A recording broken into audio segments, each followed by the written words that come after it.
Hello everyone. Today we are going to start chapter number 1 of electrostatics, which is electric charge and field. ये हमारा class 12th का chapter है जिसको अभी हम स्टार्ट कर रहे हैं। तो इसमें सबसे पहले आप ये देखो, यहाँ पे मेरे पास जो है 3 पैरामीटर्स हैं, ठीक है, चार्ज के। और यहाँ पे जो है उनका टाइप है, जैसे इलेक्ट्रिक फील्ड के अंदर रखा है या फिर करंट मैग्नेटिक फील्ड के अंदर या फिर ईएम वेव्स में, ठीक है। तो चार्ज के ऊपर क्या इफेक्ट पड़ता है। अगर वो रेस्ट पोजीशन पे है तो इलेक्ट्रिक फील्ड में जो है चार्ज प्रोड्यूस होता है, लेकिन करंट मैग्नेटिक फील्ड या ईएम वेव्स में नहीं होता। अगर वो कांस्टेंट वेलोसिटी के साथ मूव कर रहा है चार्ज, तो इलेक्ट्रिक फील्ड वहाँ पर फिर भी प्रोड्यूस होगा, मैग्नेटिक फील्ड भी प्रोड्यूस हो जाएगा, लेकिन ईएम वेव्स वहाँ पर प्रोड्यूस नहीं होती। बात करें एक्सेलरेटेड चार्ज की, तो इलेक्ट्रिक फील्ड में प्रोड्यूस होगा, करंट मैग्नेटिक फील्ड में भी प्रोड्यूस होगा, और ईएम वेव्स में भी क्या है, मेरा चार्ज प्रोड्यूस होता है। ये काफ़ी इंपॉर्टेंट टेबल है, मतलब नीट में जो है इसमें से क्वेश्चन आ रखे हैं कि भाई ईएम वेव्स में कौन सा चार्ज कैसे प्रोड्यूस होता है। तो मतलब एक्सीलरेटेड ही प्रोड्यूस हो सकता है सिर्फ ईएम वेव्स में, ठीक है। तो रेस्ट पे चार्ज है तो वो ईएम वेव प्रोड्यूस नहीं होता ईएम में, या फिर कांस्टेंट वेलोसिटी में नहीं होता, ठीक है। अब बात करेंगे हम टाइप्स ऑफ चार्ज की। सबसे पहले चार्ज हमारे पास क्या है, न्यूट्रल। न्यूट्रल क्या मतलब न्यूट्रल कौन सा चार्ज होता है जिसमें जो नंबर ऑफ इलेक्ट्रॉन्स है वो नंबर ऑफ प्रोटॉन्स के इक्विवेलेंट हो, ठीक है, इक्वल हो। यानी कि जो मेरा क्यू नेट होगा, यानी नेट चार्ज की वैल्यू मेरी क्या होगी, 0। और आप ध्यान रखें कि जो मास का प्रोटॉन का जो मास होता है वो much much much greater than होता है किसके, मास ऑफ इलेक्ट्रॉन के। मतलब प्रोटॉन का मास बहुत ज़्यादा होता है कंपैरेटिवली इलेक्ट्रॉन के, ठीक है। और अगर हम चार्ज की बात करें, charge of electron is equal to minus e, that is -1.6 into 10⁻⁻19 coulomb, where as charge of proton is equal to plus e, that is equal to plus 1.6 into 10⁻19 coulomb. तो आप देख सकते हैं कितना ज़्यादा डिफरेंस है इलेक्ट्रॉन और proton के मास में, ठीक है। नेक्स्ट बात करें चार्ज एंड इट्स प्रॉपर्टीज़। ये जो पहले 2 पॉइंट हैं ये आपको अब भी समझने बहुत ज़रूरी हैं, ठीक है, क्योंकि जब हमारे पास न्यूमेरिकल्स आते हैं, हमारे पास जो है क्वेश्चंस आते हैं सॉल्व करते टाइम, तो उस टाइम जो है ये ऐसी टर्म हमें कंफ्यूज कर देती हैं कि भाई अगर पॉजिटिव है चार्ज तो उस दौरान क्या हो रहा है, नेगेटिव है तो क्या, अगर लॉस ऑफ इलेक्ट्रॉन है तो कौन सा चार्ज लगेगा, मतलब ऐसे। तो अभी आप देखो कि अगर पॉजिटिव चार्ज होता है, पॉजिटिव चार्ज मतलब डेफिशिएंसी ऑफ इलेक्ट्रॉन्स, ठीक है। आप उल्टा याद रखें, देखो एक तो होता है पॉजिटिव, जो है हम काफ़ी अच्छी चीज़ों के लिए यूज़ करते हैं पॉजिटिव वर्ड, लेकिन यहाँ पे आप थोड़ा सा इसको कॉन्ट्राडिक्ट करो। आप ये समझो कि पॉजिटिव है चार्ज के केस में मतलब डेफिशिएंसी होगी, इलेक्ट्रॉन्स की कमी होगी। कमी कब होती है, जब लॉस होगा, लॉस ऑफ इलेक्ट्रॉन्स, ठीक है, इलेक्ट्रॉन्स अपने से निकाल कर किसी दूसरे को दे रहे हैं। नेगेटिव के केस में उसका उल्टा एक्सेस ऑफ इलेक्ट्रॉन्स होगा, यानी गेन ऑफ इलेक्ट्रॉन्स। ऐसा यूनिट की बात करें चार्ज की कूलम होती है, आप सब जानते भी होंगे। और अदर यूनिट्स की बात करें, ऐसा पूछा जा सकता है, एक फ्रैंकलाइन नाम की यूनिट होती है ESU में, ठीक है, इलेक्ट्रोस्टैटिक यूनिट जिसे हम कहते हैं। ये जो है मेरी स्मॉलेस्ट यूनिट होती है हमारी, मतलब हमको ऐसे भी लिखा सकता है कि भाई स्मॉलेस्ट यूनिट कौन सी होगी चार्ज की, और ऑप्शन आ जाएंगे फ्रैंकलिन, फेरेडे, फेराड, और मतलब ऐसे करके, ठीक है। लेकिन स्मॉलेस्ट हमारी कौन सी, हम जानते हैं फ्रैंकलाइन, जिसको ESU भी कहते हैं, जबकि EMU या फिर फेरेडे हमारी क्या है, लार्जेस्ट यूनिट होती है, ठीक है। नेक्स्ट बात करें सेम चार्ज। ये चीज़ हम जानते हैं कि सेम चार्ज जो होंगे वो हमेशा एक दूसरे को रिपेल करेंगे मतलब दूर दूर जाएंगे एक दूसरे के, ठीक है। जैसे प्लस प्लस चार्ज होगा वो रिपेल करेगा एक दूसरे को, नेगेटिव चार्ज है वो जो है रिपेल करेगा, एक दूसरे से दूर भागेगा। लेकिन कई केस में मतलब जो है ये एक्सेप्शन है कि कई बार ये अट्रैक्ट भी कर लेते हैं। अट्रैक्ट मतलब कैसे होगा, ये इंडक्शन का एक प्रोसेस होता है जो आगे मैं बताऊंगी। इंडक्शन के प्रोसेस के कारण कई बार जो सेम चार्ज होंगे वो एक दूसरे को क्या कर लेते हैं, अट्रैक्ट भी कर लेते हैं, मतलब एक्सेप्शन केस है। जनरली आपको याद रखने वाली बात ये है कि ये क्या करेंगे, रिपेल ही करते हैं। नेक्स्ट बात करें अपोजिट चार्ज की। Opposite charge always must attract. Opposite charge क्या है, अट्रैक्ट करते हैं, जैसे एक प्लस नेगेटिव होगा एक दूसरे को अट्रैक्ट करेंगे, ठीक है। नेक्स्ट बात करें क्वांटाइज्ड इन नेचर। ये क्या होते हैं, नेचर में जो चार्ज है वो क्वांटाइज्ड होता है नेचर में। कैसे, देखो Q is equal to plus minus n, बहुत इंपॉर्टेंट फॉर्मूला, बहुत इंपॉर्टेंट चीज़ याद रखने योग्य है। और जो यहाँ पे n होता है मेरा, n क्या है, या तो उसकी वैल्यू 0 हो सकती है, या 1 या 2 या 3 या 4, ठीक है। Basically Q is equal to plus और माइनस एन ई, याद रखेंगे आप ये बात। Quantized in nature, quantization of Q is equal to plus minus n e, ठीक है। नेक्स्ट बात करें, value of charge is quantize. जो वैल्यू होती है वो चार्ज की क्वांटाइज, जो हमने पढ़ा कैसे। अब देखो Q क्या है, charge is equal to plus minus n e. यहाँ पे मेरा जो n होगा, इसकी जो वैल्यू आएगी वो क्या आएगी, इसकी मतलब हम क्या पुट करते हैं, 0 1 2 या 1 2 3 4, और इलेक्ट्रॉन का तो भाई जो भी दे रखा हो। तो इस केस में मेरे पास क्या होगा, ये जो पॉजिटिव है Q पॉजिटिव, यानी हम जानते हैं n की कमी, यानी इलेक्ट्रॉन्स की कमी। n के प्लेस पे क्या आएगी, इलेक्ट्रॉन्स की कमी, ठीक है। यानी यहाँ पे क्या आ जाएगा, पॉजिटिव साइन आएगा। अगर आपको दे रखा है कि पॉजिटिव साइन है, इसका मतलब क्या है, यहाँ पे n की डेफिशिएंसी है, ठीक है। अगर नेगेटिव साइन आ रहा है तो मतलब इसकी क्या है, इलेक्ट्रॉन्स की एक्सेस है, ठीक है, जिसकी वजह से। तो यहाँ पे देखो, अगर Q मिनिमम की बात करें तो वो क्या आएगा, प्लस माइनस ई, क्योंकि n की वैल्यू 0 हो जाएगी, तो यहाँ पे क्या आएगा, प्लस या माइनस ई। नेक्स्ट बात करें, अगर इससे आगे बढ़े और अगर फिर आगे बात करें तो वो हो सकती है हमारे पास 2e, यानी n के प्लेस पे 2 हम पुट कर देंगे, और नेक्स्ट हो जाएगा 3e। Sometimes we argue that quark particles have charges equal to -e/3 और +2e/3। Then why do we not take quarks as elementary unit instead of electrons in the quantization principle. कई बार क्या है, मतलब आप लोग ये भी सोचते होंगे, क्वार्क्स जो पार्टिकल्स हैं, हम उनको क्या है, क्वांटाइजेशन प्रिंसिपल में मतलब इंक्लूड नहीं करते, ठीक है। क्योंकि क्वार्क क्या होते हैं, वो स्टेबल नहीं होते। किसी भी आइसोलेटेड स्टेट में जो है क्वार्क स्टेबल नहीं माने जाते, स्टेबल पार्टिकल्स नहीं होते, ठीक है। तो इसलिए हम उन्हें क्या है, क्वांटाइजेशन पर्पस के लिए ही लेते हैं। मतलब इसमें क्या है, फ्री स्टेट में क्वार्क नहीं होता, फ्री स्टेट में क्वार्क नहीं होता। जो -e/3 है उसे हम डाउन क्वार्क के नाम से जानते हैं, और +2e/3 जो है वो अप क्वार्क के नाम से हम उसे जानते हैं। तो जो ये प्रोटॉन है, ये प्रोटॉन, ये न्यूट्रॉन, प्रोटॉन में 2 ऊपर यू होते हैं, मतलब इनका पार्टीशन होता है 3 में, और नीचे ये डी। नेक्स्ट है न्यूट्रॉन, ये D/U, ये प्रोटॉन, ये न्यूट्रॉन।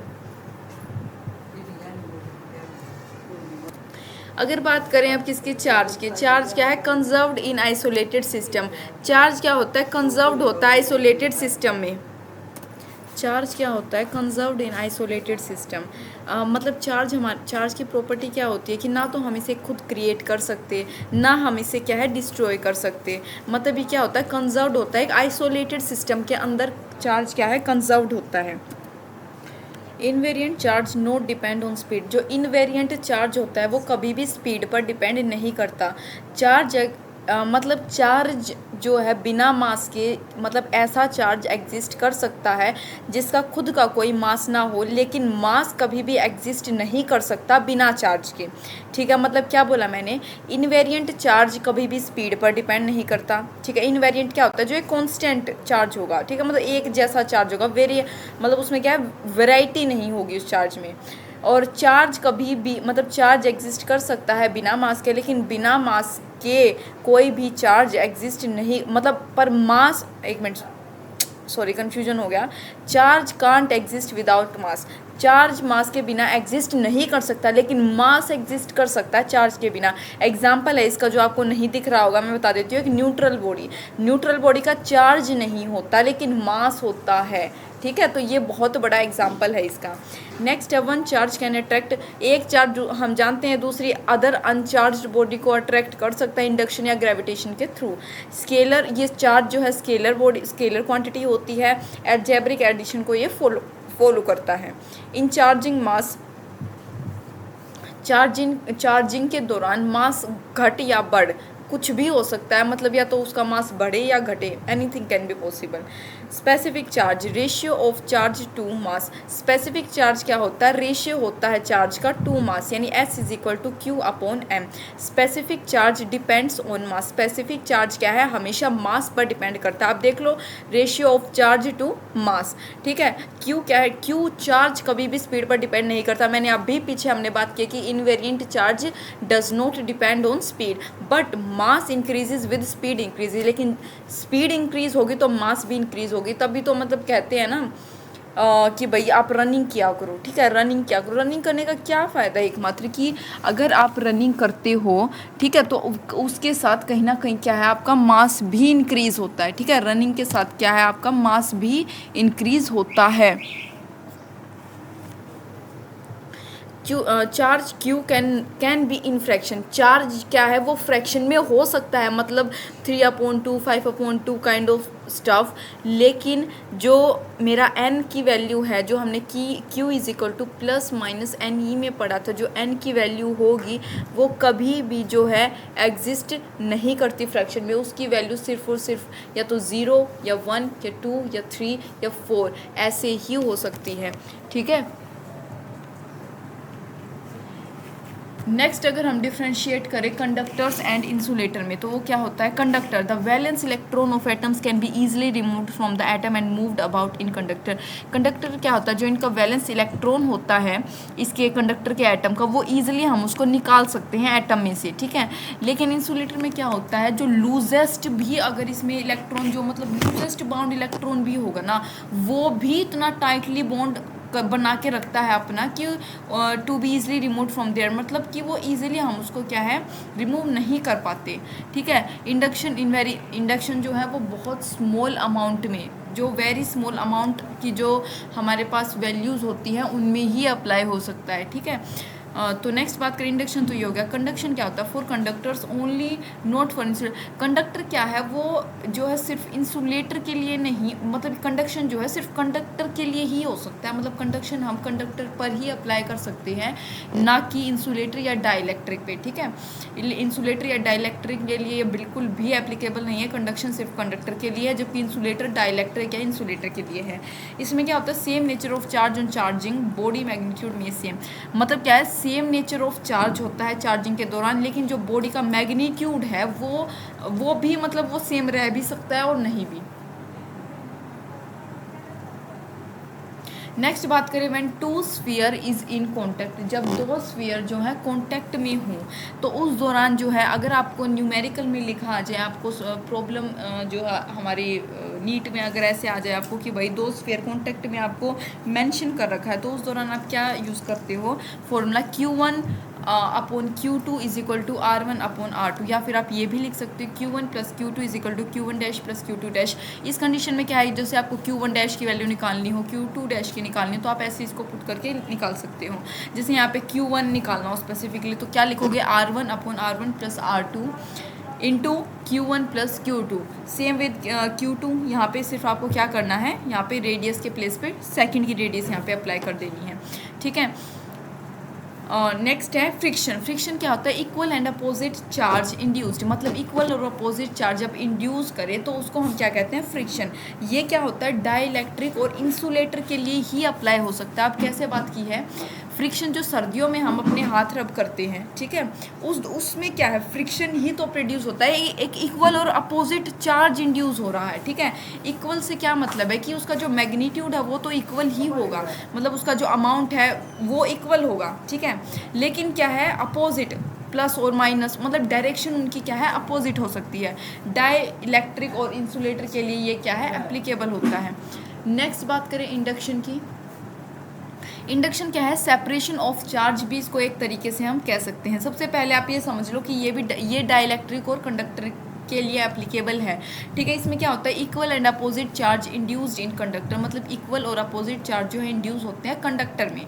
ठीक है, लेसर एंड अपोजिट कंडक्टर, जो हमारे कंडक्टर है उसमें तो इक्वल और अपोजिट चार्ज होंगे, लेकिन डाइलेक्ट्रिक के केस में ये कम होंगे, मतलब लेसर और होंगे लेकिन अपोजिट। अब कैसे, देखो ये मेरा कंडक्टर है, यहाँ पे क्या है मेरा क्यू जो है मेरा इनसाइड यानी चार्ज जीरो है, यानी प्लस माइनस, ये टाइटली बाउंडेड है, मतलब ये अपने बिल्कुल छोड़ते नहीं है एक दूसरे को। ठीक है, अच्छे से बिल्कुल लॉयल्टी के साथ एक दूसरे के साथ बाउंड रहते हैं। बात करें अगर हम डाइलेक्ट्रिक की, तो इसमें क्या होता है, ये मेरा क्या है, ये मेरा वो अपना हमने इंडक्शन का प्रोसेस है ना ये, तो ये मेरा मान लो ये मैंने कोई पॉजिटिव चार्ज की प्लेट यहाँ पे रख दी, तो इस केस में क्या होगा, जो नेगेटिव है होंगे ना जितने भी ये पॉजिटिव के साथ, वो सारे जो है इस पॉजिटिव यहाँ मतलब कॉर्नर में आके चिपक जाएंगे। ठीक है, तो इस केस में क्या होगा तो हालांकि मेरा क्यू नेट जीरो ही, लेकिन जो है इस केस में क्या होता है, लेसर और अपोजिट होते हैं। ठीक है, नेक्स्ट बात करें इलेक्ट्रोस्कोप की। इलेक्ट्रोस्कोप क्या होता है, ये डिटेक्ट करने के लिए होता है चार्ज को, एक डिवाइस है जो जिसको चार्ज को डिटेक्ट करने के लिए होता है, लेकिन कभी भी ये मेज़र नहीं कर सकता। ठीक है, डिटेक्ट कर सकता है कि चार्ज है नहीं है, ये चीज़ें तो ये बता सकता है। ठीक है, लेकिन मेज़र नहीं कर सकता कि किस क्वांटिटी में है, कितना जो मैग्नीट्यूड है, कितना क्या है। ठीक है, मेथड यूज़ इन इंडक्शन और कंडक्शन, ये क्या है, ये मेथड हम इंडक्शन या कंडक्शन में यूज़ करते हैं। और आप एक चीज़ याद रखो, deflection directly proportional to amount of charge. Deflection जो होगा वो डायरेक्टली प्रोपोर्शनल होगा अमाउंट ऑफ चार्ज। डिफ्लेक्शन क्या होता है, जो मतलब आपका वो डिफ्लेक्शन शो, जैसे हमने गैल्वेनोमीटर के केस में पढ़ा था कि डिफ्लेक्शन शो करते हैं हमारा जो है, जब हम अपने मैग्नेटिक बार को मैग्नेटिक फील्ड के अंदर लाते हैं तो उस दौरान जो है वो क्या मूवमेंट शो करता है। ठीक है, यानी वो डिफ्लेक्शन शो करता है, जो कि डायरेक्टली प्रोपोर्शनल है अमाउंट ऑफ चार्ज के। अब आप जितना चार्ज दोगे उतना ज़्यादा डिफ्लेक्शन होगा। ठीक है, जितना कम चार्ज उतना कम डिफ्लेक्शन। इसका एक बहुत अच्छा एग्जाम्पल है गोल्ड लीफ इलेक्ट्रोस्कोप। आप यहाँ देखो, यहाँ पे नेगेटिव चार्ज होते हैं, यहाँ पे सारे पॉजिटिव होते हैं, तो यहाँ पे मतलब आप बेसिकली इतना याद रखो कि गोल्ड लीफ इलेक्ट्रोस्कोप जो है इलेक्ट्रोस्कोप का एक अच्छा एग्जांपल है, यानी deflection directly proportional to amount of charge का। ठीक है, यहाँ पे आप जितना चार्ज रखोगे उतना ज़्यादा आपको डिफ्लेक्शन देखने को मिलता है।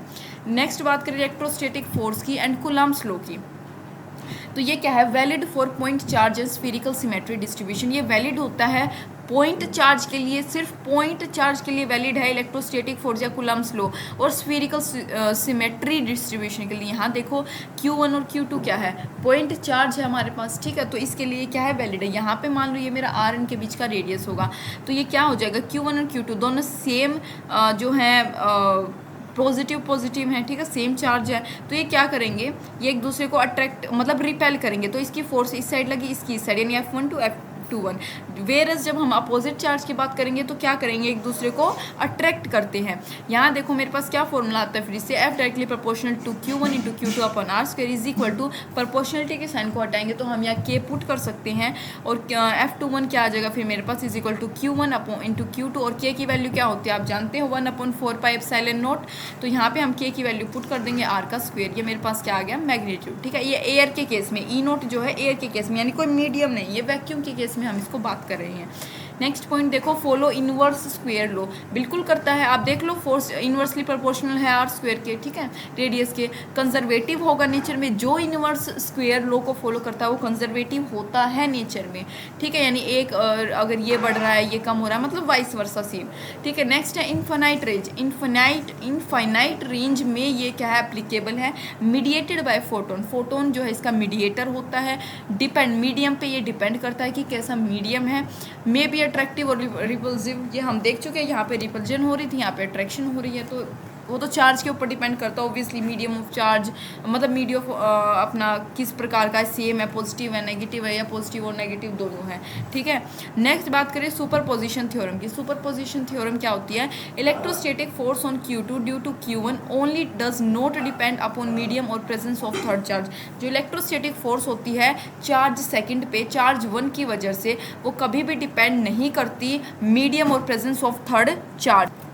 ठीक है, आप देखो इलेक्ट्रोस्टैटिक फोर्स जो है Q2 पे, दोबारा से रिपीट करती हूँ अच्छे से, यानी मेरा एक चार्ज सेकंड है। ठीक है, उसके ऊपर जो इलेक्ट्रोस्टैटिक फोर्स लगती है Q Q1 चार्ज की वजह से, यानी एक चार्ज Q1 है, आप एक ऐसे एग्जांपल लो एक Q1 चार्ज है, ठीक है, उसकी फ्रेंडशिप है Q2 चार्ज के साथ, ठीक है भाई, अच्छा है फ्रेंडशिप है, लेकिन Q1 चार्ज को जो है Q3 चार्ज आ गया भाई, उसकी फ्रेंडशिप उससे भी होगी, इसको वो भी पसंद आ गया। तो अब लेकिन कभी भी जो Q1 चार्ज की फ्रेंडशिप Q2 के साथ है वो Q3 पे थर्ड चार्ज की वजह से जो है डिस्टर्ब नहीं होती, मतलब उसके ऊपर डिपेंड ही नहीं करती। Q1 चार्ज की फ्रेंडशिप इतनी अच्छी है, मतलब इतना स्मार्टली वो खेलता है कि भाई Q2 को पता ही नहीं लगता कि थर्ड किसी तीसरे के साथ भी उसकी क्या है, फ्रेंडशिप है। तो आप ऐसे समझो कि Q1 चार्ज की वजह से जो इलेक्ट्रोस्टैटिक फोर्स Q2 के ऊपर लगती है वो ना तो किसी मीडियम पे डिपेंड करती या फिर ना किसी जो है थर्ड चार्ज की प्रेजेंस के ऊपर डिपेंड करती, ठीक है। नेक्स्ट है net electrostatic force on Q2 और electrostatic force on Q2 depends upon medium.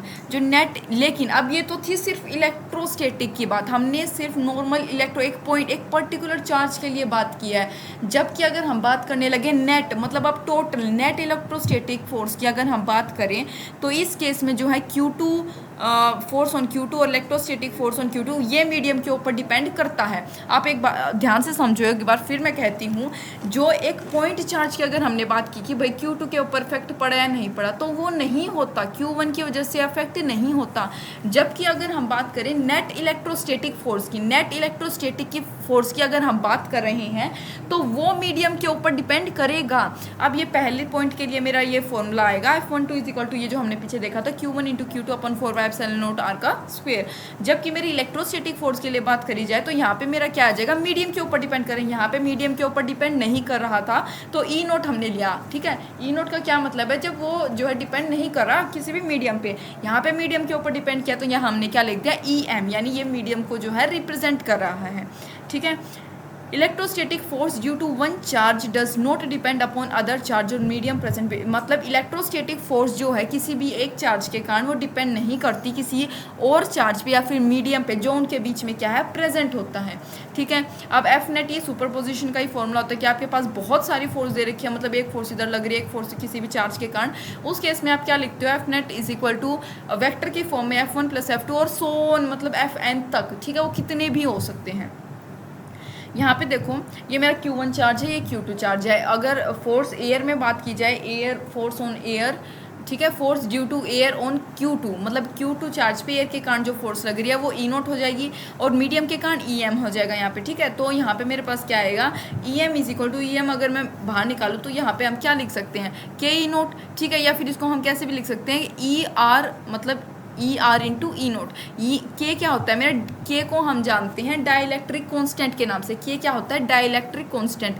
जबकि अगर हम ER की बात करें, ये क्या होती है, रिलेटिव परमिटिविटी, ठीक है, रिलेटिव परमिटिविटी। तो अगर हम हमें यहाँ डाइलेक्ट्रिक कांस्टेंट निकालना हो तो हम कैसे निकालेंगे, EM upon E0 is equal to ER, यानी क्या, कैसे, यहाँ पे जो है के निकालना है मुझे, तो यहाँ पे मैं क्या लिख सकती हूँ, EM upon E0 is equal to ER, यानी यूनिट और डायमेंशन लेस होता है ये, ठीक है। और यहाँ पे अगर हम एफ नेट की बात करें एक मीडियम में, तो एफ एयर यानी force due to air upon K, ठीक है, और K is equal to force जो वैक्यूम में है अपॉन मीडियम।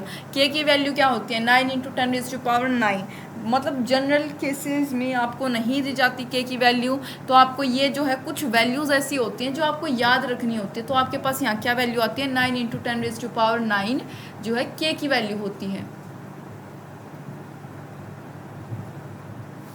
नेक्स्ट बात करें हम, यहाँ पे देखो ये मेरा एक स्क्वायर है, ठीक है, स्क्वायर सरफेस है, इसके अंदर चार्ज एनक्लोज है +Q, और मतलब जो है एक सिमिलर चार्ज, ठीक है, मतलब एक कांस्टेंट वैल्यू का चार्ज, एक सिमेट्रिकल चार्ज यहाँ पे डिस्ट्रीब्यूटेड है इसके कॉर्नर्स पे, इस केस में, और same with this triangular case, ठीक है। तो इस केस में क्या है, मेरा जो एनक्लोज्ड चार्ज है सेंटर पे +Q है, उसकी वैल्यू क्या होगी, 0 होती है, ठीक है। जब आपके पास ऐसे सेम हो, सारे पॉजिटिव हो या तो सारे नेगेटिव हो, उस केस में 0 होता है। जबकि अगर यहाँ पे एक नेगेटिव आ जाए तो उस केस में आपको जो है अपने फॉर्मूले अप्लाई करने पड़ते हैं कि यहाँ पे मान लो +Q, यहाँ पे -Q आ गया, ये क्या करेंगे, एक दूसरे को अट्रैक्ट करेंगे, आप अपना फॉर्मूला पुट करके उसके अकॉर्डिंग आंसर निकालते हो, ठीक है। नेक्स्ट बात करेंगे इलेक्ट्रोस्टैटिक इक्विलिब्रियम की। तो ये क्या होता है, आप देखो ये मेरा +Q चार्ज, ये भी मेरा प्लस क्यू चार्ज, बीच में पॉइंट चार्ज रखा है, ये क्या करेंगे, एक दूसरे को रिपेल कर रही हैं, ठीक है, रिपेल कर लिया। ये इक्विलिब्रियम की कंडीशन, ये मेरा एक्स एक्सिस, ये वाई एक्सिस, ठीक है।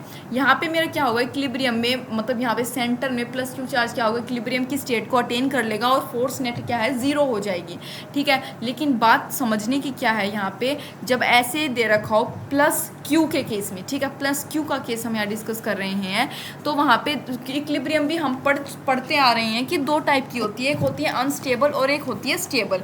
तो ये अनस्टेबल कब होगी, along y axis, y axis के अलोंग क्या है, ये अनस्टेबल होती है, ठीक है। मतलब यहाँ पे क्या है, इसकी जो इक्विलिब्रियम की स्टेट है वो क्या है, मतलब अनस्टेबल होती है, मतलब स्थिर नहीं होती, स्थिर नहीं रहती।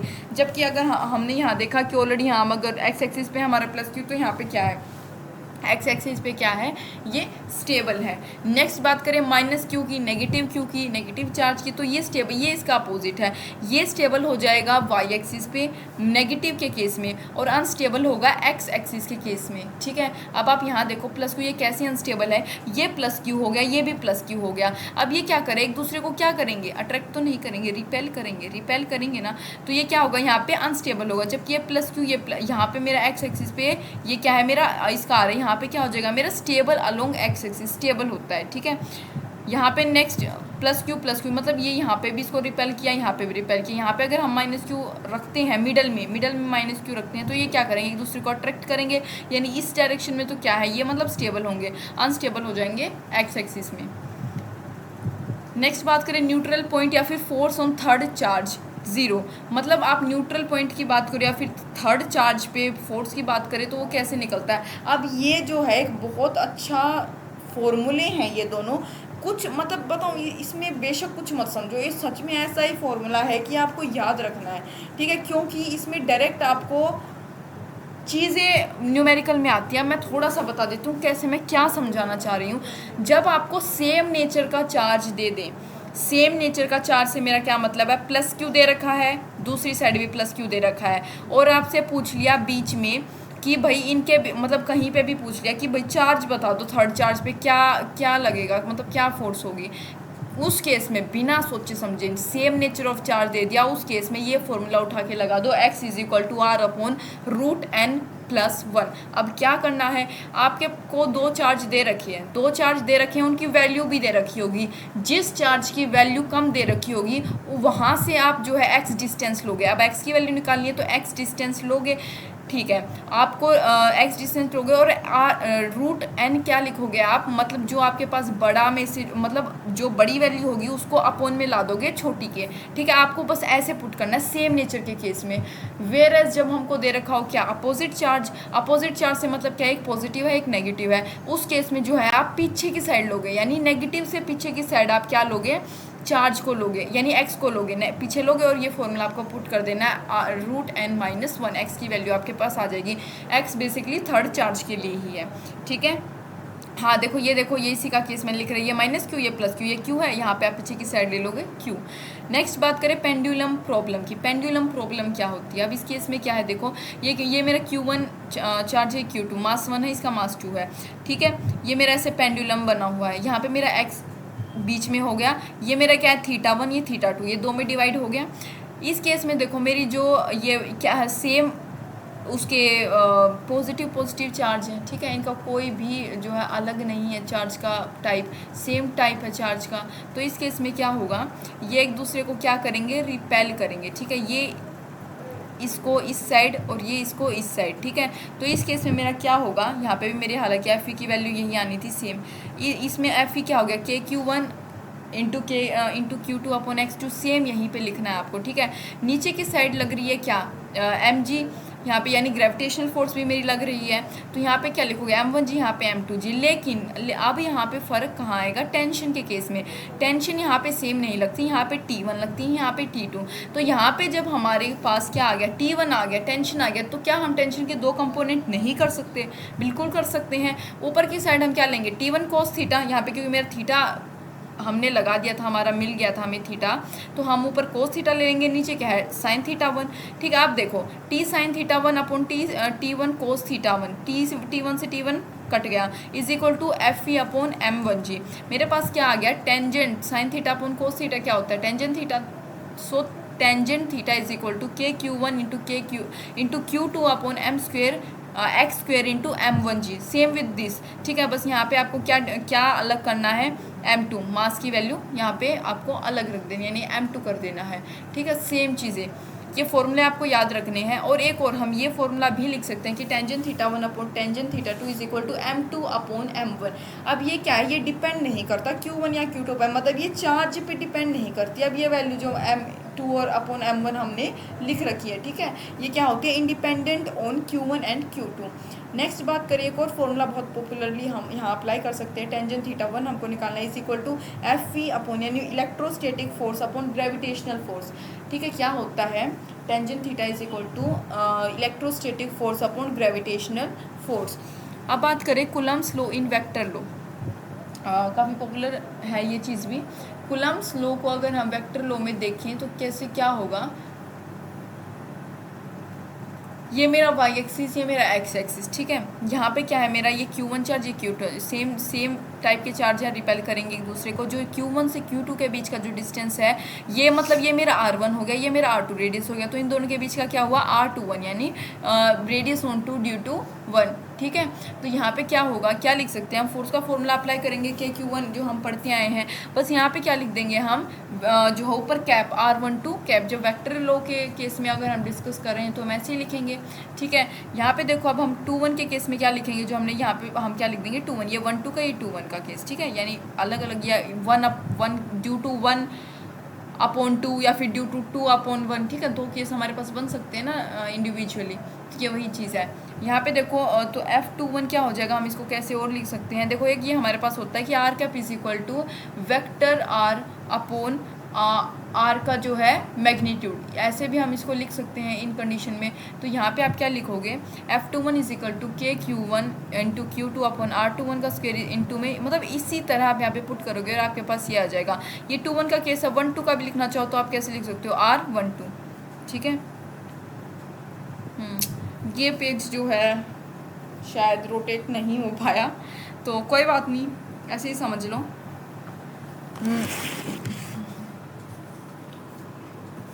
तो यहाँ पे मेरे पास क्या है, आप ये देखो, ये जो है एक, ये आगे खैर ये आगे भी हम समझ लेंगे, मैंने आगे भी लिख रखा है। मतलब इलेक्ट्रिक फील्ड जो है रिंग में हो तो उसकी वजह से क्या फोर्स आता है, मतलब क्या हमारे पास जो है इलेक्ट्रिक फील्ड की वैल्यू आती है, ये माइनस क्यू हो गया। तो यहाँ पे हमारे पास क्या होता है, force is equal to q e, ठीक है। तो फोर्स इज इक्वल टू हम क्या लिख सकते हैं, क्यू का फॉर्मूला हम जानते हैं एज इट, मतलब यहाँ पे आपको ये फॉर्मूला, मतलब बेसिकली आप पहले ये देखो, हाँ ठीक है। इलेक्ट्रिक फील्ड कितनी लगेगी इस केस में, के क्यू आर, यानी के तो हम लिखते हैं क्यू आर स्मॉल आर, ठीक है, अपॉन आर का स्क्वायर प्लस स्मॉल आर का square raise to power 3 upon 2।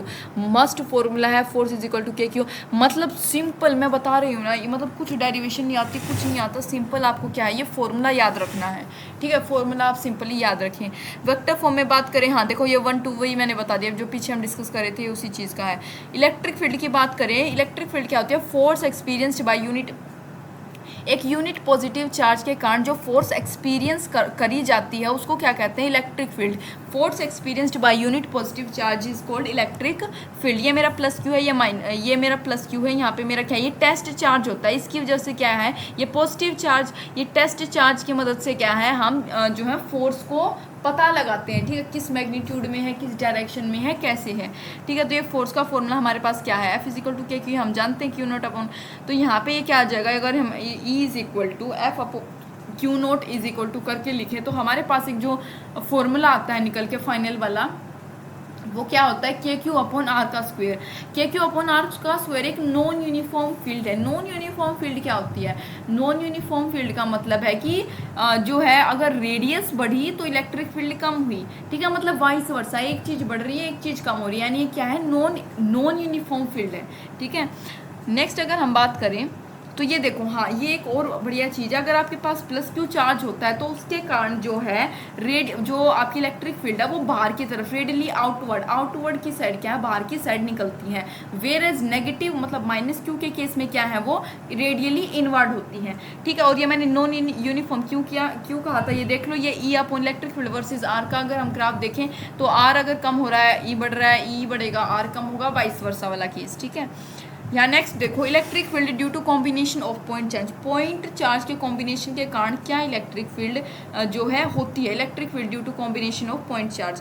यहाँ पे देखो, अब तक सिर्फ हम सिंगल पॉइंट चार्ज की बात कर रहे थे, उसके अकॉर्डिंग फॉर्मूला निकाला। पॉइंट चार्ज का कॉम्बिनेशन है प्लस क्यू दो हैं, एक दूसरे को क्या करेंगे, यहाँ पे ये क्या करेंगे, रिपेल करेंगे, इनकी रेडियस बीच की। यहाँ पे ये पी कोई मेरा मतलब पॉइंट है, ठीक है, ये क्या कर रहे हैं, रिपेल करेंगे। ठीक है, रिपेल करेंगे तो यहाँ पे मेरे पास क्या आ जाएगा, ये ड्यू टू ये वन का इलेक्ट्रिक फील्ड क्या होगा, के क्यू अपॉन आर का स्क्वायर, टू का क्या होगा, के क्यू अपॉन आर का स्क्वायर। ठीक है, ये दो आ गए। यहाँ पे ई पी मतलब नेट इलेक्ट्रिक फील्ड क्या होगी, जीरो हो जाएगी, क्योंकि दोनों एक दूसरे से ये क्या है, कट जाएंगे।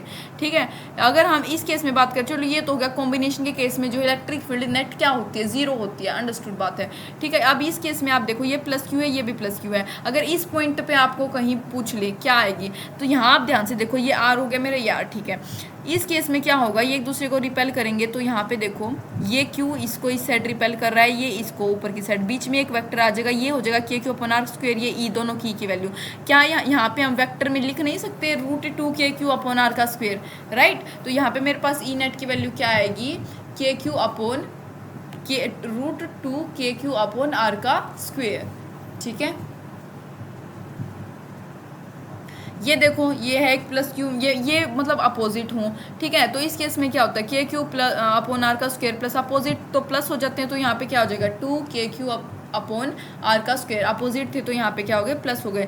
एक एक चीज़ बहुत अच्छे से डिटेल में इसमें नोट्स में दे रखी है, अगर आप खुद भी पढ़ते हो ना तब भी मतलब ऐसे समझ आ जाता है कि भाई हाँ क्या बताना चाह रहे, सारी चीज़ें जो आपको याद रखनी है, हर एक फॉर्मूला आपको याद रखना है, हर एक कंडीशन के साथ मैंने फॉर्मूला बता रखा है। अपोजिट चार्ज हो गए तो कैसे, अगर आपको ऐसे पूछ लें इस पॉइंट पी पे आपसे पूछ ले तो ये एक दूसरे को रिपेल करेंगे तो ऐसे ये आ जाएगा, √2 हो जाएगा।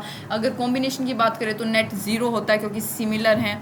अगर यहाँ पे सेम वही चीज़ पूछ लें, वही जो हम पीछे फोर्स में देख रहे थे, यहाँ पे प्लस क्यू मतलब सिमेट्रिकल चार्ज डिस्ट्रीब्यूशन है, तो अंदर इलेक्ट्रिक फील्ड क्या है, जीरो होगी। लेकिन अगर यहाँ पे सिमेट्रिकल ना हो के अनसिमेट्रिकल हो, अनसिमेट्रिकल चार्ज डिस्ट्रीब्यूशन है, यानी 2 का पॉजिटिव है 2 का नेगेटिव है, तो इस केस में क्या होगा, आप यहाँ देखो, ये मेरा पॉजिटिव होगा, ये क्या करेगा, एक दूसरे ये इसको अट्रैक्ट करेगा, ये इसको इस साइड अट्रैक्ट करेगा। ठीक, अट्रैक्ट किया तो यहाँ पे मेरा क्या हो गया, 2e, यहाँ पे भी क्या आ गया, 2e।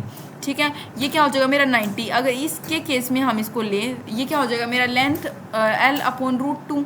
ठीक है, l अपॉन √2 ये हो गया, तो मेरे पास क्या आ जाएगा, e is equal to 2√2e, 2√2 is equal to 2√2 e की वैल्यू हम जानते हैं क्या होती है, के क्यू अपॉन l√2 का स्क्वायर। ठीक है, ये क्या हो जाएगा, टोटल 4√2 के क्यू अपॉन l का स्क्वायर जो है हमारे पास यहाँ पे आंसर फाइनल फॉर्मूला। मतलब ये आपको खुद अपनी on the spot presence of mind लगाकर जो है अप्लाई मतलब निकालना होता है। ठीक है, ये आप देख लेना कि भाई कैसे कौन सा, इसको अगर यहाँ पे बाई चांस आ जाता है ये मतलब यहाँ पे पॉजिटिव होता तो उस केस में तो नहीं, खैर फिर भी नेगेटिव और अपोजिट का ही निकालना होता है। खैर एनक्लोज में तो हमें ऐसी कोई बात नहीं है, तो ये एक दूसरे को जो अट्रैक्ट करेंगे तो कैसे क्या निकल लगेगा। ठीक है, अब यहाँ पे देखो, अगर हमें सेंटर में बताना है, अब इसके सेंटर में कि क्या होगा, ये मेरा माइनस क्यू, ये प्लस क्यू, ये प्लस क्यू, तो इस केस में क्या होगा, सोचो, ये पॉजिटिव है, ये क्या करेगा, रिपेल करेगा, इसको इस साइड कर दिया, इसको इस साइड कर दिया। ठीक है, हम इसको 3 में यहाँ पे इसका मिडल हो गया, ये क्या करेगा, ये इसको अट्रैक्ट करेगा, ये पॉजिटिव था, ये नेगेटिव, इसकी साइड अट्रैक्ट होगा, ये 120 का एंगल हमारे पास यहाँ आ जाता है। इस केस में क्या होगा, ये ई दो अपोजिट साइड है तो ये क्या होंगी, प्लस हो जाएंगी, e plus e is equal to क्या हो गया, 2e। ठीक है, अब ये देखो, on positive charge force along the positive charge होगा तो वो क्या है, उसकी force along the electric field लगती है।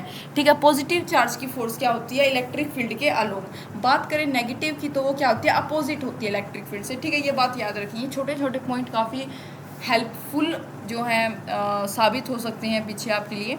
ये फॉर्मूला हमारे पास होता है इलेक्ट्रिक फील्ड का, F/Q, तो ये फोर्स को हम कैसे लिख सकते हैं, Q × E भी लिख सकते हैं, right.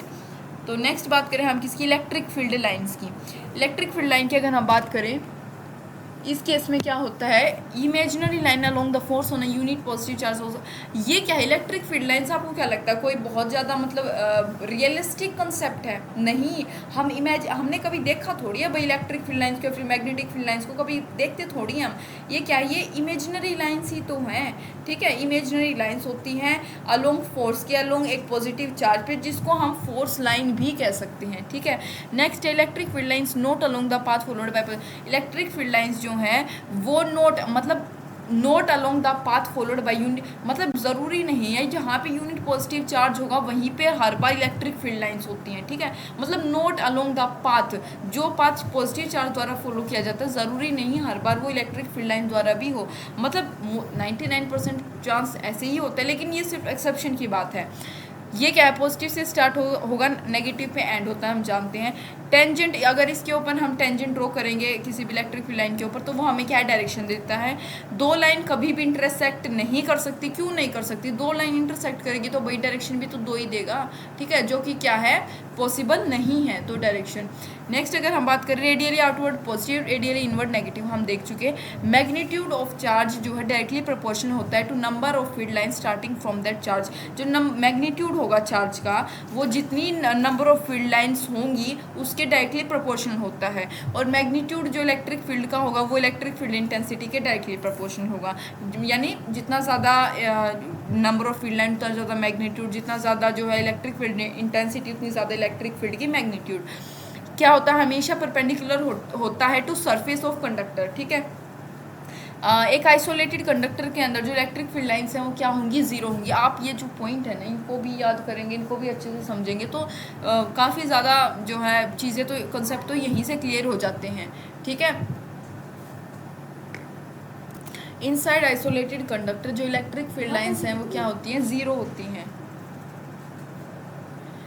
Sharp turn is not possible, मतलब कभी भी जो है इलेक्ट्रिक फील्ड के केस में शार्प टर्न नहीं पॉसिबल, मतलब ये कांस्टेंट ही रहता है हर एक पॉइंट पर, ये कभी भी क्या है जो है अपना क्लोज लूप फॉर्म नहीं करता और कंजर्वेटिव होता है क्या, फील्ड में, ठीक है, फील्ड में क्या है, कंजर्वेटिव होता है। अगर अब बात करें electric field due to ring के कारण इलेक्ट्रिक फील्ड की अगर हम बात करें तो ये देखो ये क्यों, ये वही बात है जो हमने पीछे मैंने बता दिया था, आपको फॉर्मूला याद रखना है। ई सेंटर पे बात करें तो ज़ीरो होता है और इसका ग्राफ कुछ ऐसा बनता है E/R का। अब यहाँ देखो सेंटर पे ये है, लेकिन आप तीन केस देखो यहाँ। अगर हम बात करें कि आर रेडियस बहुत बड़ा है एक्स के कंपेरिजन में, आर बड़ा है एक्स के कंपैरिजन में, तो उस केस में क्या होगा, अगर आर बड़ा एक्स के कंपैरिजन में तो एक्स यहाँ से नेग्लेक्ट हो जाएगा, ठीक है, यहाँ से हट जाएगा, तो यहाँ पे मेरे पास क्या आएगा, KQ(x/R) का क्यू। यहाँ पे अगर मेरा एक्स बड़ा है तो उस केस में आर का स्क्वायर हो जाएगा, इन्फिनिटी पे एक्स है तो इलेक्ट्रिक फील्ड ज़ीरो। तो यहाँ पे अब अगर हम ग्राफ की बात करें तो स्टार्टिंग में क्या है, सेंटर में तो ज़ीरो है, मिडल में आते आते ये क्या हो जाता है, आर हाफ हो जाएगा, R/√2, ठीक है, और यहाँ पे क्या है ये फिर ज़ीरो हो जाता है, मतलब इसका एक बार ये जो है पीक पे आ जाता है उसके बाद ये नॉर्मल, तो ऐसा ग्राफ इसका कुछ होता है। पॉइंट चार्ज की बात करें तो देखो अब ये मैंने एक समराइज़ कर दिया है, 4 फॉर्मूले हैं जो अभी तक हम मतलब 2 तो हमने पढ़ लिए, 2 और यहाँ पे लिख रखे हैं, ये भी याद कर लिए हैं। ये चारों फॉर्मूले एक साथ मैंने लिखे हैं, मोस्ट इंपॉर्टेंट है चारों फॉर्मूले जो है आपको याद करनी है, एक जगह पे मैंने इनको लिख दिया ताकि इजी हो जाए बिल्कुल याद करना। पॉइंट चार्ज का फॉर्मूला क्या है, E=KQ/R का स्क्वायर, डन। रिंग का अभी हमने पढ़ा E=KQX/R का square plus x²⁵ done. Half ring की अगर हम बात करें तो यहाँ हमारे पास होता है, हाफ रिंग क्या होता है, जो ऐसा मतलब हाफ, ठीक है, हाफ उसका सेमी सर्कुलर कुछ भी कह सकते हो आप, ठीक है। इस केस में क्या होगा, E=2k λ/R, 2k λ/R that is equal to 2kq। Lambda क्या होता है, थीटा Q/लेंथ, ठीक है, Q/लेंथ हमारे पास होता है Q, 2kq लिख दिया। अब लेंथ क्या हो सकता है, πr का स्क्वायर, ठीक है, length is equal to πr², जो भी सर्कुलर केस में तो πr² ही होता है, ठीक है। नेक्स्ट बात करें सर्कुलर आर की, यहाँ पे आपको क्या याद रखना है, 2k λ/R तो सेम है, बस यहाँ पे लगा देना है साइन इंटू θ/2, ठीक है। यहाँ पे आप क्या लिख सकते हो, KQ/R का स्क्वायर साइन θ/2, ठीक है। यहाँ देखो motion of charge particle in uniform electric field, case 1 की बात, मतलब हमें यहाँ चार्ज पार्टिकल की मोशन की बात करनी है कि यूनिफॉर्म इलेक्ट्रिक फील्ड में, ठीक है। पहला केस क्या है, चार्ज पार्टिकल Q या M जो है इलेक्ट्रिक फील्ड के अंदर जब हम रख दे। अभी तक हम क्या नॉन यूनिफॉर्म की बात कर रहे थे, अब हम क्या बात करेंगे, यूनिफॉर्म की, ठीक है। तो देखो क्या हो जाएगा, ये इलेक्ट्रिक फील्ड लाइंस, ये Q और M जो है मेरा Q है चार्ज, और मास M, इससे M से हम इसके मास को डिनोट कर रहे हैं। तो यहाँ पे फोर्स क्या लगता है, ये रेस्ट पे है, मान लो रेस्ट पे बात कर रहे हैं हम। तो इस केस में क्या होगा, रेस्ट पहला केस है, तो Q is equal to E force हो जाएगा। तो यहाँ पे एक्सेलरेशन का फॉर्मूला हमारे पास होता है, क्या होता है, A is equal to F upon M। F हमने निकाल लिया कि QE अपॉन M, ये एक फॉर्मूला है सबसे पहले, ठीक है। अगर हम अब इसको कंपेयर कर दें मोशन अंडर ग्रेविटी के साथ, मोशन अंडर ग्रेविटी के साथ हम इसको कंपेयर करें, तो क्या निकल के आएगा फॉर्मूला, ये देखो E A is equal to J। इस केस में हमारे पास क्या है, एक्सेलरेशन ग्रेविटी के जो है इक्वल होती है, और G का फॉर्मूला क्या होता है, Q की अपना हमने निकाला था A का formula Q into E upon M, right. यहाँ पे हम जानते हैं T का फॉर्मूला, टाइम का फॉर्मूला जब हम पढ़ते हैं मोशन इन स्ट्रेट लाइन और मोशन इन अ प्लेन, अपना 11th क्लास के चैप्टर ही है हमारे, उस दौरान हम निकालते हैं कि टाइम का फॉर्मूला क्या होता है जब कोई भी जो है एक ऑब्जेक्ट ऊपर जाता है, ठीक है, उसको कितना टाइम लगता है, तो √2h अपॉन G, ठीक है, √2h। अब G के प्लेस में हम क्या लिख सकते हैं, QE अपॉन M। यहाँ पे अगर हम इसको फाइनल निकालेंगे तो आ जाएगा √2HM अपॉन QE। जबकि हम वेलोसिटी की बात करें तो हमारे पास क्या होती है, √2GH इज इक्वल टू हमारे पास क्या आ जाएगा, हम G के प्लेस पे उसका जो है निकाला हुआ हमारा QE अपॉन M जो है पुट कर देंगे, और हमारे पास वेलोसिटी और टाइम आ जाएगा, ठीक है। नेक्स्ट केस की बात करें कि अगर चार्ज जो है पैरेलली प्रोजेक्ट किया जाए इलेक्ट्रिक फील्ड लाइंस के, ठीक है, तो उस केस में क्या होगा, ये मेरी इलेक्ट्रिक फील्ड लाइन, ये मेरा चार्ज Q, ठीक है, ये मेरी फोर्स, अगर ये यही इलेक्ट्रिक फील्ड लाइन है, इसी डायरेक्शन में मैंने U उसके वेलोसिटी के साथ इसको प्रोजेक्ट कर दिया। हम अपना जो है लॉज ऑफ मोशन के अकॉर्डिंग बात करें तो इसमें हम पहला लॉ अपना अप्लाई कर सकते हैं, that is V is equal to U plus AT। तो यहाँ पे क्या होगा, V is equal to U plus A के प्लेस पे हम क्या लिख सकते हैं, एक्सेलरेशन के प्लेस पे QE अपॉन M T, ठीक है। ये क्या करेगा, एक स्ट्रेट लाइन के अलोंग जो है मोशन शो करता है।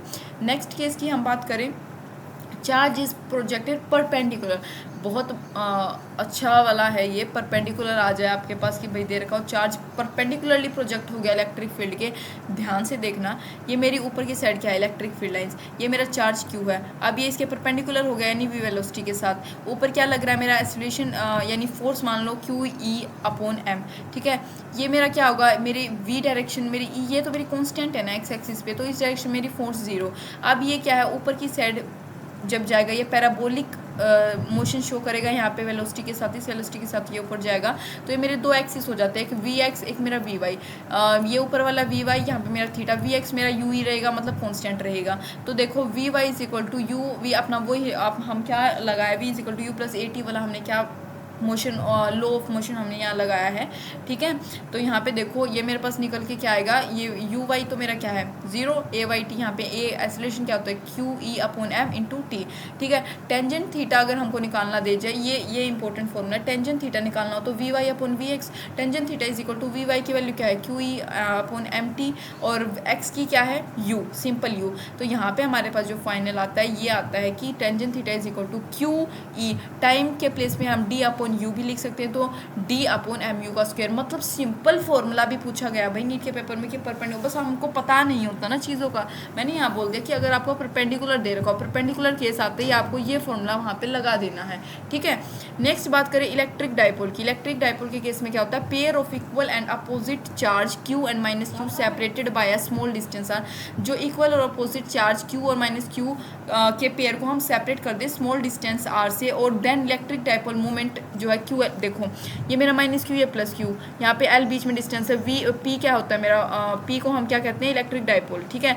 ये मेरा क्या है P is equal to QL हो जाएगा, यहाँ पे L है तो हमने L लगा दिया, यहाँ पे 2A होगा हमारे पास जो बीच का डिस्टेंस, तो 2A लगा देंगे। वेक्टर क्वांटिटी होती है कूलम्ब पर मीटर, क्या है इसकी SI यूनिट होती है। अब हमको निकालना है find electric field due to electric dipole on axis of dipole at a distance R from the centre of dipole.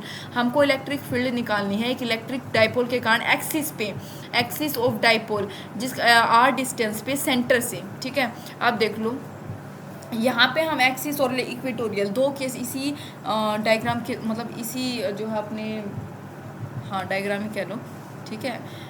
तो इसी के थ्रू अपना यहीं पे देख लेंगे।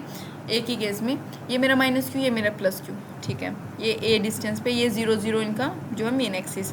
यहाँ पे ये पहले एक्सिस की बात करेंगे, ऊपर वाले को भूल जाओ। एक्सिस पे अगर बात करें तो क्या होगा, ये मेरा क्या है ई, इस साइड मेरी क्या लग रही है ई पी पॉइंट पे हमको बताना है। ये प्लस क्यू, ये भी प्लस हो जाएगा, क्या करेगा ये इसको रिपेल करेगा, ये इसको रिपेल करेगा। यहाँ पे ई पी की वैल्यू क्या आ जाएगी, E1 माइनस E2 हम लिख सकते हैं, अपोजिट है। तो यहाँ पे मेरे पास क्या आएगा, e p is equal to 4Q। यहाँ पे अगर हम लिखते हैं सेपरेटली तो क्या आता मेरे पास, अपना सेपरेट लिखते तो 2 करके आता। यहाँ पे अब हमने क्या बात किया, अब देखो ये एक एक्सिस का केस नहीं लग रहा आपको। एक्सिस पे अगर हम बात कर रहे थे पहले, यहाँ से एक्सिस पे हम बात कर रहे थे, यहाँ पे अगर आप वही एक सर्कुलर या फिर ऐसे सर्कुलर ड्रॉ कर दोगे, सर्कुलर रिंग, तो एक्सिस पे ही तो वही चीज़ तो आ गई। यहाँ पे वही फॉर्मूला लगा दो, 4KQAR, बस यहाँ पे 4 एडिशनल आए हैं, मैं जानती हूँ, R² माइनस A² ये आ गया, ठीक है। ये एक्सियल लाइन का केस है स्मॉल डाइपोल के लिए। और लेकिन जो आपको फाइनल फॉर्मूला याद रखना है डाइपोल के केस में, अगर हम इसको ले ले तो 2AQ हमारे पास होता है। यहाँ पे 2AQ के केस में यहाँ पे क्या लिख देंगे हम, 2KP आ सकता है हमारे पास, बिल्कुल आ सकता है, 2KP अपॉन R का क्यू मेरे पास जो एक्सियल लाइन पे इलेक्ट्रिक फील्ड आ जाएगी फाइनल। इक्वेटोरियल पे बात करें यानी ऊपर क्यू है, ये R है, तो इस केस में मेरे पास क्या होगा, 2KQ, मतलब यहाँ पे 2 आ जाएगा सिंपल, यहाँ पे 4 था क्योंकि 2 इलेक्ट्रिक फील्ड थे।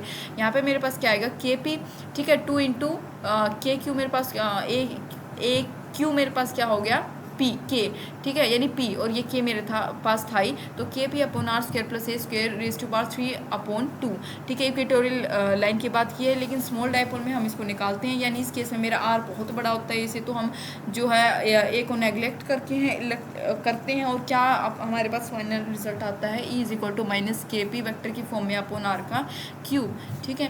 हमारे पास 2 रिजल्ट आए हैं, एक इक्वेटोरियल लाइन का और एक एक्सियल लाइन का, दोनों के फाइनल रिजल्ट याद होने चाहिए, ठीक है, इंपॉर्टेंट है। नेक्स्ट बात करिए माइनस क्यू है, ये प्लस क्यू है। यहाँ पे आपके पास एक इलेक्ट्रिक फील्ड ऊपर की साइड दे दिया, यहाँ पे आपको निकालना है थीटा की वैल्यू निकालनी है। तो यहाँ पे हमारे पास क्या, हम सिंपली आपको फॉर्मूला याद रखना है, बस ऐसे आपको दे दे, मतलब ऐसे परपेंडिकुलरली बेसिकली आपको दे रखा हो, जहाँ पे थीटा की वैल्यू आपको निकालनी है, तो थीटा इज इक्वल टू 10⁻⁻⁻², ठीक है। जहाँ पे ये थीटा क्या है, एंगल वेयर इलेक्ट्रिक फील्ड जो है परपेंडिकुलर हो P के, ठीक है, किसी भी पॉइंट P के। तो यहाँ पे आपको ये थीटा का ये फॉर्मूला लगाना है। अब ये देखो, ये भी एक थोड़ा सा समराइज फॉर्म में लिखा है कि फोर्स बिटवीन 2 पॉइंट चार्ज क्या होती है, इनवर्सली प्रोपोर्शनल टू R², और force between point charge and dipole क्या होती है, इनवर्सली प्रोपोर्शनल होती है R³ के, ठीक है, और 2 डाइपोल के बीच में R4, ठीक है। आपको ये चीज़ें याद रखनी है। Torque on a dipole in uniform electric field, torque निकालनी है यूनिफॉर्म इलेक्ट्रिक फील्ड में। टॉर्क क्या होती है, cause of change in rotational state of body, ये क्या होती है, कॉज होती है चेंज का रोटेशनल स्टेट ऑफ बॉडी में। देखो टॉर्क का फॉर्मूला होता है R/F, ठीक है, टाउ जिसे हम कहते हैं। तो यहाँ पे क्या होगा, फोर्स इंटू R क्या होगा मेरा, perpendicular distance from axis of rotation to line, मतलब एक्सिस ऑफ रोटेशन से कहाँ तक, rotation, axis of rotation to line of force की लाइन तक, ठीक है। यहाँ इनके बीच का क्या है, ये मेरे पास R होता है। तो यहाँ पे आप क्या लिखोगे, dipole uniform external electric field. यहाँ पे देखो मेरा ये इलेक्ट्रिक फील्ड है, ये मेरा माइनस क्यू है, प्लस क्यू है, इसकी वजह से ये मेरा इसकी वजह से ये अपोजिट इस साइड लगती है क्या, फोर्स, और इसकी वजह से इस साइड दोनों कैंसिल हो जाएंगे, एफ नेट क्या होगा 0। Torque is equal to P into E होता है वेक्टर की फॉर्म में, तो यहाँ पे टॉर्क की वैल्यू क्या आ जाएगी, PE साइन थीटा, ठीक है, क्या आएगी, PE साइन थीटा। आप यहाँ पे देखो थीटा अगर आपके पास 0 हो तो उस केस में यानी दोनों की डायरेक्शन सिमिलर है, एक जैसे एक डायरेक्शन में, तो उस दौरान आपका टॉर्क 0 होगा, फोर्स की वैल्यू भी 0 होगी, और ये क्या है, स्टेबल इक्विलिब्रियम की कंडीशन को अटेन करेगा, ठीक है। और इस केस में हम टॉर्क को क्या लिख सकते हैं, PE साइन थीटा, यानी SHM के केस में थीटा जो है मेरा स्मॉल होगा यानी 0 होगा, तो I directly proportional I alpha is equal to P। I क्या है, इनर्शिया, अल्फा क्या है मेरा एक्सीलरेशन, इनर्शिया इंटू एक्सीलरेशन, ये SHM के केस की बात कर रहे हैं हम, ठीक है। तो इस केस में मेरा क्या होगा, PE theta, that is acceleration is equal to PE upon I into theta. इतना इंपॉर्टेंट नहीं है, याद नहीं करना, समझाने के बेस पे बता रही हूँ। तो यहाँ पे PE upon inertia potential energy upon inertia क्या है मेरा, ओमेगा स्क्वायर हो सकता है, तो यहाँ पे मेरा क्या हो जाएगा, omega square is equal to PE upon I होता है, तो हम ओमेगा स्क्वायर इंटू थीटा भी लिख सकते हैं, ठीक है। अगर हम बात करें थीटा 90 की, यानी 90 पे पूछा जा रहा है, तो यहाँ पे मेरा torque is equal to P हो जाएगा, ठीक है। टॉर्क 0 नहीं होगा क्योंकि अब 90 हमको दे दिया, तो ये क्या होता है, मेरा मैक्सिमम टॉर्क होती है इस कंडीशन में 90 पे, और ये ट्रांजिशनल इक्विलिब्रियम को शो करता है, ना कि रोटेशनल को, ट्रांजिशनल होता है। जबकि बात करें अगर हम किसकी, एंटी पैरेलल यानी 180 की, ये इस साइड ये इस साइड, टॉर्क 040 इक्विलिब्रियम की कंडीशन अटेन करता है, ट्रांजिशनल और रोटेशनल दोनों। ये अनस्टेबल होता है और ये स्टेबल वाला, ठीक है। नेक्स्ट बात करें वर्क के फॉर्मूले के बारे में, तो W इज इक्वल टू क्या होता है, root potential energy upon I inertia. तो फ्रीक्वेंसी क्या होती है, फ्रीक्वेंसी का फॉर्मूला हम जानते हैं 1/2 into root p e upon I, ठीक है। इज इक्वल टू क्या हो जाएगा, टाइम का फॉर्मूला मेरे पास आ जाएगा, time is equal to 2 into root I upon potential energy, ठीक है। अगर हम इसकी डायमेंशन की बात करें तो ये होता है रूट टी स्क्वेयर। अब टॉर्क और पोटेंशियल एनर्जी में थोड़ा सा डिफ्रेंशिएशन देख लेंगे। टॉर्क क्या होता है, torque is equal to P into E, ठीक है, न्यूटन पर मीटर इसकी यूनिट, वेक्टर क्वांटिटी डायमेंशन ये होती है। पोटेंशियल एनर्जी क्या होती है, इसकी यूनिट और डायमेंशन तो टॉर्क की जैसे सेम रहती है, लेकिन यहाँ पे यही मेन डिफरेंस है। इसके लिए मैंने पूरी जो है यहाँ पे सारी चीज़ें दोबारा लिखी हैं। टॉर्क के केस में तो ये P इंटू ई होता है वेक्टर फॉर्म का, जबकि इसका डॉट प्रोडक्ट होता है U is equal to minus p. Potential energy में क्या होता है, माइनस पी और डॉट प्रोडक्ट E, ठीक है। ये स्केलर है, ये वेक्टर है, स्केलर और वेक्टर। यहाँ पे अगर हम इसको सिंपल स्केलर की फॉर्म में लिखे, वेक्टर की फॉर्म में थे, यहाँ पे स्केलर की फॉर्म में लिखे तो क्या होगा, U is equal to minus p cos theta. Cos theta है, साइन थीटा नहीं है। कभी आप टॉर्क के जैसे देखो, यहाँ पे मैंने P साइन थीटा लिखा था, कभी आप ये समझो वहाँ पे P साइन थीटा, यहाँ पे P कोस थीटा है, साइन थीटा कोस थीटा, ठीक है। ये डिफ्रेंशिएशन याद रखेंगे। बात करें work done in rotating a dipole in uniform electric field, कितना वर्क डन लगेगा अगर हमको एक डाइपोल रोटेट करना है यूनिफॉर्म इलेक्ट्रिक फील्ड में। तो एन इलेक्ट्रिक डाइपोल इस प्लेस, एक हम इलेक्ट्रिक डाइपोल को यूनिफॉर्म फील्ड में रख देंगे, उसके ऊपर टॉर्क एक्ट करेगा। अगर हम रोटेट करेंगे उस डाइपोल को एक स्मॉल एंगल के थ्रू यानी डी थीटा से, तो वर्क डन बाय टॉर्क होगा वो कितना होगा, is equal to minus delta u, यानी पोटेंशियल एनर्जी के इक्वल, ठीक है। पोटेंशियल एनर्जी क्या होती है, minus u final minus initial. तो हमारे पास क्या आ जाएगा, अगर हम इसको सिंपली लिखेंगे तो initial you minus final you, ठीक है। तो यहाँ पे देखो नोट स्पेसिफिक, अगर हमको यहाँ पे स्पेसिफिकली मेंशन कर दिया है तो हम ये केस लगते हैं, और हमारे को नहीं दे रखा, कोई स्पेसिफिकली वर्क मेंशन नहीं है, उस केस में हम क्या लिखते हैं, यानी एक्सटर्नल फोर्स। ये इलेक्ट्रिक फील्ड की बात कर रहे थे, हमको दे रखा हो, हमको नहीं दे रखा तो हम एक्सटर्नल फोर्स की वर्क डन निकालते हैं, that is equal to delta u. यहाँ पे आई माइनस एफ था, यहाँ पे क्या होगा, एफ माइनस आई, ठीक है, फाइनल माइनस इनिशियल। नेक्स्ट बात करें इलेक्ट्रिक फ्लक्स की, तो ये क्या होता है, एक आइडिया है इलेक्ट्रोस्टैटिक एनर्जी का, जो मतलब देखो सिंपली आप ये वाली इक्वेशन, ये वाला स्टेटमेंट देखो, counting of electric field lines passing through given cross section area. Counting मतलब कितनी इलेक्ट्रिक फील्ड लाइंस जो है एक गिवन क्रॉस सेक्शन एरिया से जो है निकलती हैं, उसको हम इलेक्ट्रिक फ्लक्स कहते हैं। स्केलर क्वांटिटी होती है, न्यूटन मीटर स्क्वायर पर कूलम जो है इसकी यूनिट होगी। यहाँ पे देखो, यहाँ पे मेरी इलेक्ट्रिक फील्ड लाइन यहाँ से निकल रही है, यहाँ पे फ्लक्स मेरी जीरो है, ठीक है। और ये मेरा एरिया क्या होता है, एरिया हमेशा परपेंडिकुलर होगा प्लेन के, लेकिन यहाँ पे मेरी फ्लक्स जीरो नहीं होती, ठीक है। क्यों, क्योंकि भाई यहाँ पे ये कट करके जाती हैं एक दूसरे को, ठीक है। यहाँ से बिल्कुल ऐसे स्मूथली निकल रही हैं, अब यहाँ पे कुछ कट करके जा रही हैं एक दूसरे को, यहाँ पे क्या होगा, फ्लक्स जीरो नहीं होता। तो यहाँ पे मेरा फॉर्मूला क्या आता है, flux is equal to E into A क्या है मेरा, एरिया परपेंडिकुलर टू प्लेन, ठीक है। E electric field, E constant रहेगा मेरा इस केस में, तो क्या लिख सकते हैं हम, ये इंटीग्रेशन ई डी ए यानी ई वेरिएबल, इस केस में वेरिएबल है तो इंटीग्रेशन लगा देंगे, कॉन्स्टेंट है तो सिंपल ऐसे लिखेंगे, ठीक है। ये फाई मेरा क्या होता है, स्केलर होता है, यूनिट इसकी होती है न्यूटन मीटर स्क्वायर पर कूलम। इलेक्ट्रिक फ्लक्स की बात करें, हम दो केस में पढ़ते हैं, एक 2D में एक 3D में, CD नहीं आएगा, यहाँ 3D आएगा, सॉरी। 2D में हम डिस्क का केस देखते हैं, यानी जिसमें फ्लक्स जो है पास करती है, ठीक है, ओनली इलेक्ट्रिक फ्लक्स पासिंग, ठीक है। और इस केस में ये मेरा हेमिस्फीयर का केस होता है, इसमें हम 3 केस पढ़ते हैं, मतलब बेसिकली हम इसमें इनसाइड आउटसाइड और टोटल ये तीनों चीज़ें देखते हैं, ठीक है। इनसाइड में मेरा ये नेगेटिव होता है और टोटल में जीरो। फ्लक्स अगर इनसाइड पूछा जाए आपसे हेमिस्फीयर के केस में तो वो इनसाइड नेगेटिव होगा, जबकि टोटल की अगर यहाँ बात करी जाए तो वो क्या हो जाएगा, जीरो, ठीक है। यहाँ पे देखो, find incoming and outgoing flux through cylinder. Incoming और आउटगोइंग फ्लक्स निकालनी है सिलेंडर के थ्रू, ठीक है। ये मेरा सिलेंडर, ये इलेक्ट्रिक फील्ड लाइंस है। अब यहाँ पे आपको निकाला कर्व्ड, अगर हम कर्व्ड फ्लक्स की बात करें तो वो जीरो होगा। भाई आप एक बाल्टी का केस लो, एक बकेट ले लो, बकेट का जो है उसका जो बाहर का कर्व्ड सरफेस होगा, उसके ऊपर आप पानी डालोगे बाहर की साइड, अंदर नहीं, तो वो क्या होगा, नीचे आराम से स्मूथली निकलेगा, कुछ अंदर बाहर कुछ कट नहीं रहा, कुछ नहीं हो रहा, राइट। तो वो क्या होगा, वो फ्लक्स जीरो होता है, कर्व्ड का फ्लक्स यानी ऊपर की साइड जीरो होगा।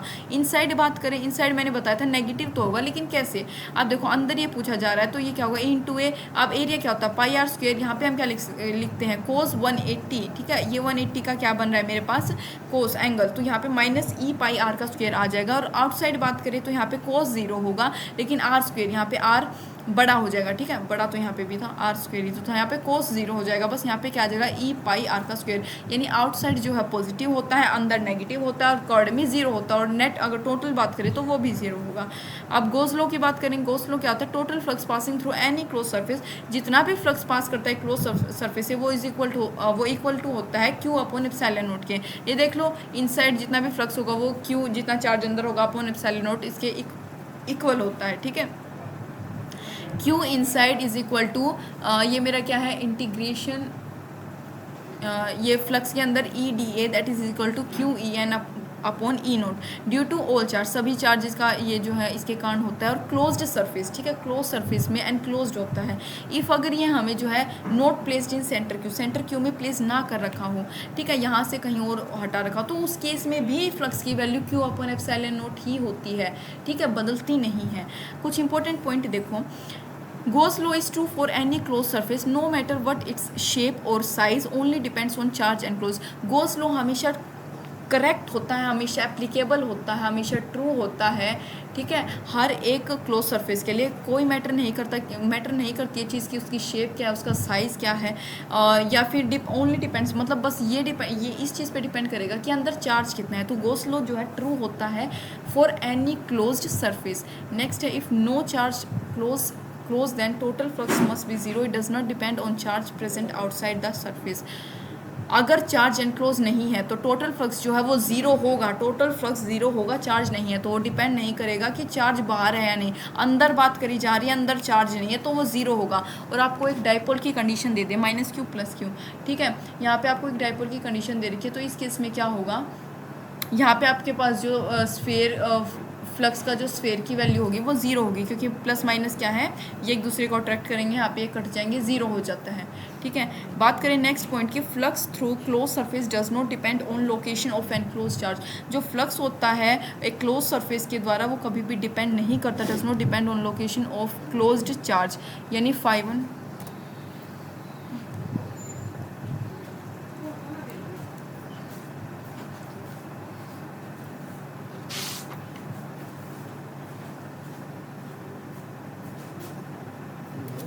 फ्लक्स जो है वो close surface, flux through close surface does not depend on location of enclose charge.